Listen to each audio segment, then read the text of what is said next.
Hello everyone, Radhe Radhe सभी को। मैं आ गई हूँ आज आप सबकी फेवरेट स्टोरी कलर्स टीवी का शो राम भवन का न्यू एपिसोड लेकर। आज का एपिसोड बहुत ही इंटरेस्टिंग होने वाला है फ्रेंड्स। तो वीडियो में एंड तक बने रहने के लिए वीडियो को लाइक करेगा, सब्सक्राइब करेगा और बेल आइकन को प्रेस करना ना भूलेगा। आज की वीडियो में आप देखने वाले हैं कि यहाँ पर जो ओम होता है वो ड्रिंक किया होता है और ईशा उसको संभालते हुए रूम में लेके आते हैं और तभी ईशा जो होती है उसके शूज़ निकालती है और बोलती है कि मैं निकाल देती हूँ। तभी ओम बोलता है डोंट, मेरे परमिशन के बिना तुम मेरे शूज़ को मत निकालो। तो यहाँ पर ईशा जो होती है बोलते हैं कि ओम अभी तुम इस हालत में नहीं हो, ओम अभी तुम्हें समझ में नहीं आ रहा है। तो वो निकालने की कोशिश करते हैं। यहाँ पर ओम कहता है कि नहीं, तुम्हें मेरी परमिशन के बगैर मत छूना। और तभी ईशा शांत हो जाते हैं और तभी ईशा बोलती है ओम बस भी करो। तो बोलता है बस नहीं, मुझे एक बड़ी सी कार लेनी है और ये मैं जानता हूँ कि मेरी साइकिल से तुम्हें यहाँ तुम्हारे होटल तक भी नहीं लिफ्ट मिलती है, तो मैं तुम्हारे लिए बहुत बड़ी कार लूँगा ईशा। तभी वो बताता है कि ईशा मैं जानता हूँ, मैं इस परिवार के लिए बहुत कुछ करना चाहता हूँ लेकिन मैं कुछ कर नहीं पा रहा हूँ। ये जीएम साहिबा मुझे कुछ करने ही नहीं देती हैं और मैं चाहता हूँ मैं एक कैसे भी करके जुगाड़ लगा के ये एक नौकरी ली तो जीएम साहिबा ने उसके लिए भी तमाशा कर दिया। जीएम साहिबा चाहती ही नहीं कि मैं कुछ करूँ। यहाँ माँ बाबूजी देखो मैं कितना प्यार करता हूँ उन दोनों से। मैं अपने परिवार से बहुत प्यार करता हूँ लेकिन यहाँ पर सब मेरे खिलाफ़ है। मैं सबसे बेकार हूँ, सबसे निकम्मा हूँ, सब मुझे छोड़कर चले जाएंगे। ईशा तुम भी मुझे छोड़कर चली जाओ। तब वो ईशा की तरफ देखता है और बोलता है कि ईशा तुम्हारे पापा ने तुम्हें परियों की तरह पाला है और तुम्हारा बहुत ही ख्याल रखा है, लेकिन देखो ना तुम मेरे पास आ गए और मेरी और तुम्हारी जोड़ी मैच नहीं खाती है। ईशा तुम चली जाओ मुझे छोड़कर। यहाँ ईशा को ऐसे बोलता है तो ईशा जो होती बोलते हैं कि ओम अभी तुम हालत में नहीं हो, तुम प्लीज़ सो जाओ। तभी जो ओम होता है बोलता है कि मैं कैसे सो जाऊँ ईशा, ये घर तो बाबूजी का है और माँ बाबूजी तो मुझसे नाराज़ है। मैं उनके लिए तो निकम्मा बेटा हूँ, मैं कुछ नहीं कर सका। वो सब मुझसे नाराज़ है, बाबूजी माँ और बड़े भैया सब मुझसे नाराज़ है। सबके वजह मैं ही हूँ, सब परेशान है मेरी वजह से। और तभी ईशा जो होती है उसको समझाती है और बोलते हैं कि ओम प्लीज़ तुम सो जाओ, तुम अभी इस हालत में नहीं हो कि तुम बात करो, तुम सुबह बात करेंगे। तो ईशा जो होती है उसको संभालते हैं और तभी वो ईशा को बोलता है ईशा मैं किसी भी हाल में नौकरी हासिल करना चाहता हूँ, मैं किसी भी हाल में नौकरी करना चाहता हूँ। अगर जो आदमी नौकरी नहीं करता उसके घर में कोई इज़्ज़त नहीं होती है। तो यहाँ ईशा जो होती है बोलती है कि वो सोचती रहती है तो बोलती है प्लीज़ ओम सो जाओ, हम इस बारे में सुबह बात करेंगे, अभी तुम उस हालत में नहीं हो। तो वो ईशा को बोलता है कि ईशा तुम बहुत अच्छी हो लेकिन मैं जानता हूँ कि मुझे ये नौकरी क्यों चाहिए थी, क्योंकि मुझे किसी भी हाल में अपने परिवार के लिए कुछ अच्छा करना है। मैं अपने परिवार को उस जीएम साहिबा के चंगुल से निकालना चाहता हूँ, मैं अपने परिवार को बचाना चाहता हूँ। मैं अपने परिवार को इस हालत में नहीं देख सकता, इसलिए मैंने ये सब किया और मुझे किसी भी तरीके से ये नौकरी चाहिए थी।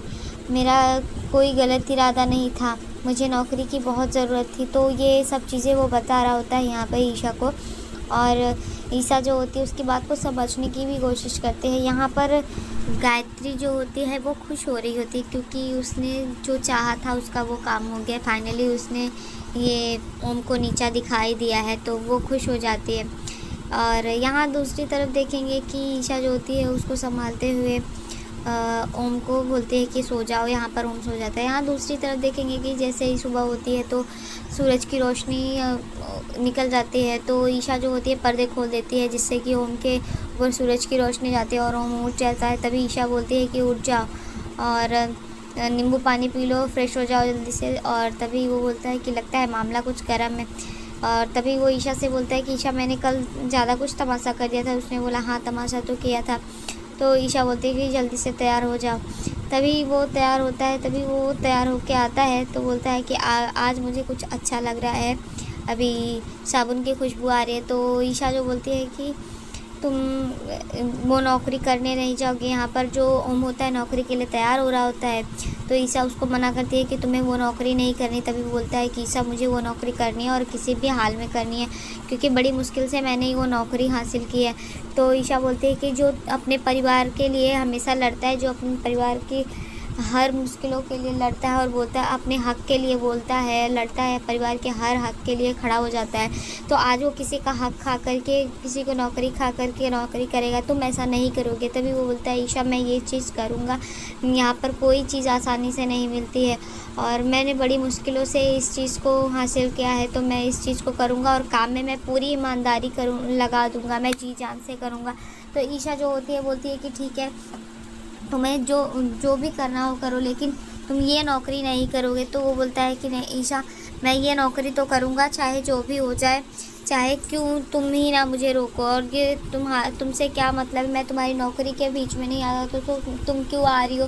तो ईशा जो होती है वो बोलती है कि देखो, आज से जो कुछ भी तुम्हारा था अब सब मेरा है, और मेरा कोई भी चीज़ गलत होगा तो मैं उस चीज़ को रोकूँगी।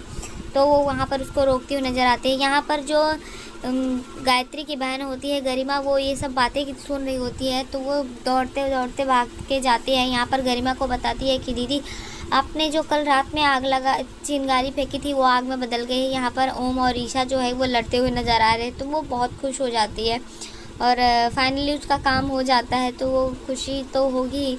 यहाँ दूसरी तरफ देखेंगे कि ईशा और ओम के बीच में उसी बात को लेकर के झगड़ा होता है। तभी यहाँ पर खाने के टेबल पे सब लोग आते हैं और सब लोग बैठे होते हैं। ईशा भी वहाँ पर आती है। यहाँ पर गायत्री और बाकी घर वाले पहले से ही लगे हुए रहते हैं। तो यहाँ पर जो माँ जी होती है खाना परस रही होती है, तो ईशा जो होती है वो बोलती है कि लाओ माँ जी, मैं करती हूँ। तो माँ जी बोलती है कि नहीं, आप रहो बेटा, मैं कर देती हूँ। तो वो वहाँ पर परस रही होती है। तभी इतने में जो ओम है वो वहाँ पर आ जाता है और ओम को देख करके यहाँ पर गायत्री जो होती है वो फिर से टोंट मारती है और बोलती है कि आ गए हैं सरकारी अफसर, तो इनके लिए कुर्सी छोड़ो और नाश्ता क्या मंगाऊँ, आपके खिदमत में क्या चाहिए, और जूस मंगाऊँ या फिर बाहर से मंगाऊँ, छोले कुलचे जलेबियाँ, ये सब चीज़ें बोल रहा होता है। तभी जैसे ही ओम बोलने वाला होता है, बाबूजी ओम को चुप करा देते हैं और बोलते हैं कि बिल्कुल शांत। मैं बहुत गर्व से सोच रहा था कि मेरा बेटा जो है ईमानदारी से सब कुछ करेगा, लेकिन यहाँ तुमने जो है मेरा सर में से सर नीचे कर दिया है। तो वो ओम को डांटते हैं और बोलते हैं कि किसी और हक की नौकरी ले रहे हो। तो यहाँ पर जो है गायत्री फिर से बोलती हुई नज़र आती है कि बाबूजी कोई बात नहीं है, किसी का नाम अब राम होने से वो राम जैसा चरित्र तो नहीं लाता है। वो यहाँ पर फिर से ओम को खरी खोटी सुनाते हैं। तो आज के एपिसोड में इतना ही फ्रेंड्स, मिलते हैं नेक्स्ट एपिसोड में। तब तक के लिए bye bye, Radhe Radhe, take care. और वीडियो अगर पसंद आई हो तो वीडियो को प्लीज़ लाइक करिएगा, सब्सक्राइब करिएगा और बेल आइकन को प्रेस करना ना भूलेगा, ताकि ऐसे ही इन्फॉर्मेशन वीडियो मैं आपके बीच में लेकर आती रहूँ। तो तब तक के लिए bye bye, Radhe Radhe, take care.